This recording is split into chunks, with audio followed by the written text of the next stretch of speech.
2070, severe land scarcity has completely flipped our world upside down, forcing humanity into a pretty extreme architectural pivot. I mean, we aren't just building taller skyscrapers anymore, we've entirely relocated. We built sprawling cities deep beneath the stormy, unpredictable ocean surface.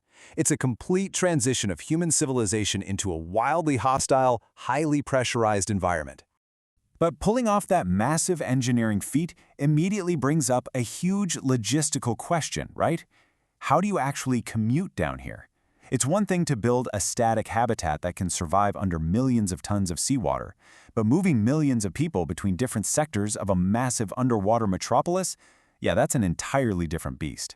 We literally had to rip up the rulebook on how public transportation works. So, let's get right into Section 1. Earth's 3D subway network, and navigating extreme depths. Living underwater absolutely demands a total geographical reimagining of transits. Think about the traditional, flat 2D subway maps we use in places like New York, London, or Tokyo. But in 2070, the ocean is a massive volume of space. Commuters have to rely on vertical, 3D under-ocean maps. You aren't just traveling north, south, east, and west anymore. You're moving hundreds of feet up and thousands of feet down. To navigate this wild new world, people use these incredible futuristic, glowing 3D hologram matrix maps that literally float right in front of them, expanding vertically to account for those extreme ocean depths where all the different city sectors are tucked away.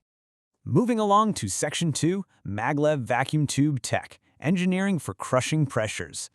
Okay, so because standard surface tracks, the steel rails and wooden ties we use for centuries, are completely useless under the crushing water pressure of the ocean, engineers had to radically pivot. Step 1 was throwing out standard tracks altogether, since corrosive salt water and immense pressure would just destroy them instantly.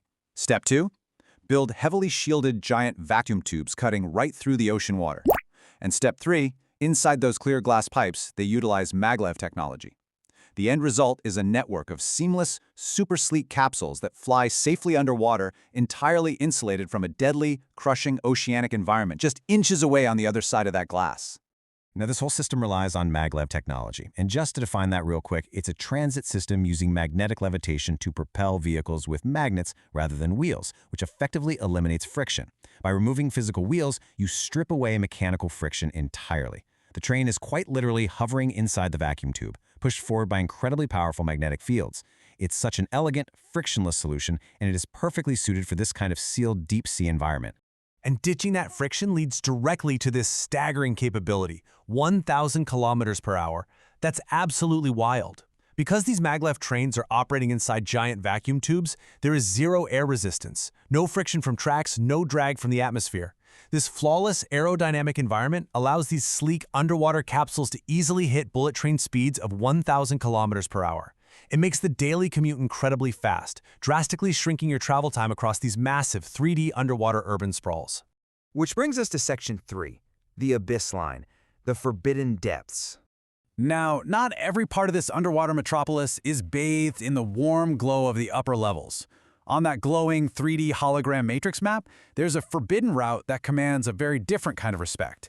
They call it the Abyss Line. Instead of zipping through bustling, brightly lit underwater city centers, you are venturing out into total, pitch-black ocean water. Picture this. You're sitting inside a sleek, neon green glowing train, totally isolated in a haunted expanse that represents the absolute edge of human expansion. And the reason it's called the Abyss Line is because of the sheer drop. We're talking 500 meters.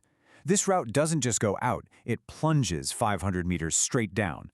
This is not a gentle descent, folks. It's a terrifying plunge, taking commuters deep into a completely different oceanic layer, far, far removed from the ambient light of the upper ocean habitats. This plunge takes the Abyss Line directly into what's known as the Midnight Zone, which is characterized by total pitch darkness. But I promise you, the view out the window is far from boring. Passengers actually report potential sightings of giant, mysterious creature shadows that get illuminated briefly by the passing train's neon green glow. Plus, you get to witness bizarre, bioluminescent deep-sea anomalies. We're talking naturally glowing organisms that have literally never seen the sun. It is a breathtaking and honestly terrifying window into an alien world, right on your daily commute. So all of this incredible technology and terrifying deep-sea geography leads me to leave you with a provocative question today. Would you risk a ride into the black? I mean, Could you stomach a 500-meter plunge into pitch darkness just to get across town, knowing full well what giant shadows might be swimming just outside that clear glass pipe? It really makes you reflect on the thrilling and frankly dangerous realities of future transit. Well, I hope this explainer helped you visualize this incredible 2070 scenario. If you want to keep exploring these mind-bending concepts, be sure to comment below, subscribe to Futuroid, and welcome to tomorrow.